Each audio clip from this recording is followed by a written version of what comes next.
আপনারা অনেকেই পোর্টফোলিও তৈরি করা নিয়ে আগ্রহ দেখাইছিলেন এবং জানতে চাইছিলেন কিভাবে আমরা সাধারণত পোর্টফোলিও তৈরি করে থাকি। তো আজকে আমি একজন নিয়োগী ফ্রিল্যান্সার হিসেবে একদম কাজ শুরু করেছি। আমার কোনো ওয়ার্কিং এক্সপেরিয়েন্স নাই, কোনো ক্লায়েন্ট নাই। আমি এই অবস্থায় কিভাবে পোর্টফোলিও তৈরি করতাম, ঠিক এই ব্যাপারটা নিয়েই আলোচনা করব এবং যারা আপনারা একদম নতুন এবং মার্কেট প্লেসে আসতে চাচ্ছেন, কাজ শুরু করতে চাচ্ছেন এবং পোর্টফোলিও তৈরি করতে চাচ্ছেন, এই ভিডিওটা মূলত আপনাদের জন্য অনেক বেশি হেল্পফুল হতে পারে।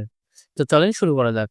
আমি ১ম এই যেটা করে থাকি সেটা হচ্ছে আমার প্র্যাকটিস প্রজেক্ট গুলাকে, যেমন ধরেন আমি যদি আমার ব্রাউজারে চলে যাই, আমার স্ক্রিনে আসলে দেখতে পাবেন যে এখানে আমেরিকান গ্লো, তারপরে এই যে ডিএনকে ফ্যাশন, তারপরে হচ্ছে মিনি ব্লুম, এটা হচ্ছে মূলত শপিফাই। প্রত্যেকটা কন্টেইনার একটা ব্রাউজার, একটা সার্ভার কন্টেইনার তৈরি করা আছে এবং এগুলো শুধুমাত্র প্র্যাকটিস করার জন্য আমি একদম কোন রকম প্রজেক্ট হাতে পাওয়ার আগে এগুলা তৈরি করছিলাম এবং এত সুন্দরভাবে রেডি করে রাখছি, যদি আমি আমার ক্লায়েন্টকে পিচ করি তারা মনে করবে এটা একদম রিয়াল প্রজেক্ট। এবং আমি এভাবেই মূলত পিচ করতাম। সুন্দরভাবে একটা পিডিএফ বানাইতাম। ১ম এ দিতাম ক্লায়েন্ট কন্টেইনার, এরপরে দিতাম সার্ভার কন্টেইনার। এরপরে খুব সুন্দরভাবে এটা ক্লায়েন্টকে পিচ করতাম। বলতাম যে এটা আমার রিয়াল টাইম প্রজেক্ট। আল্টিমেটলি এভাবে কিন্তু আমি ক্লায়েন্টকে কনভার্ট করে ১ম কাজগুলো পেয়ে গেছি এবং এরপরে যখন আমি নতুন কাজ পাইছি, ফাইলের মধ্যে যদি একটু যাই, তাহলে আপনারা দেখবেন যে আমি যে সাবমিট প্রজেক্ট, এর মধ্যে আমি কিন্তু নাম্বারিং করে রেখে দিচ্ছি মোটামুটি এই গত মাসে যেগুলা প্রজেক্ট আমি সাবমিট করছি সবগুলা, এবং এর মধ্যে শুধুমাত্র স্ক্রিনশট আছে। নেসেসারি স্ক্রিনশট গুলা নিয়ে রাখছি। এছাড়া কাজ করার সময় আমি সাধারণত সুন্দর জায়গায় স্ক্রিনশট নিয়ে থাকি এবং পিডিএফ করে রাখি। অনেক সময় বিভিন্ন ধরনের ফাইল বানায় রাখি, ডক অথবা স্লাইড, এই ধরনের প্রজেক্ট তৈরি করে থাকি এবং এগুলা সংরক্ষণ করে থাকি।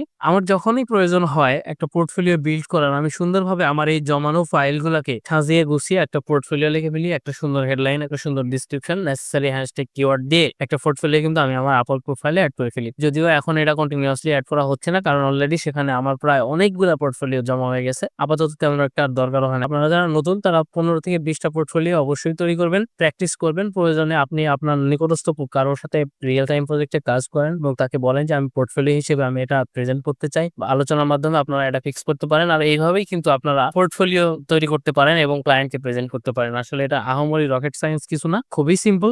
জাস্ট একটু পজিটিভ ওয়ে চিন্তা করতে হবে। এখন সবাই যদি ধারণা করে থাকেন যে হ্যাঁ, কোনো এক্সপার্ট ফ্রিল্যান্সার কাছ থেকে স্ক্রিনশট নিবো, নিয়ে আমি পোর্টফোলিও হিসেবে ব্যবহার করব। আসলে অনেক সময় সিকিউরিটি পারপাস, অনেক সময় প্রাইভেসি মেইনটেইন করার জন্য হলেও আপনাদেরকে সবসময় স্ক্রিনশট গুলো দেওয়া সম্ভব হয় না। তারপরেও আমার যতদূর সম্ভব আমি অনেককে হেল্প করেছি। তবে আমি আশা করব নেক্সট টাইমে আপনারা সবাই নিজে এই কাজটা শিখে ফেলবেন। আর সবচেয়ে বড় কথা হলো, আমি যদি আপনাকে কিছু মাছ না দিয়ে মাছ ধরাটা শিখাই দিই, তাহলে হয়তোবা এটা আপনার লাইফ টাইম একটা অ্যাসেট হিসেবে আপনার সাথে থেকে যাবে এবং আপনি উপকৃত হবেন। ধন্যবাদ সবাইকে। ভালো থাকবেন সবাই। আল্লাহ হাফেজ।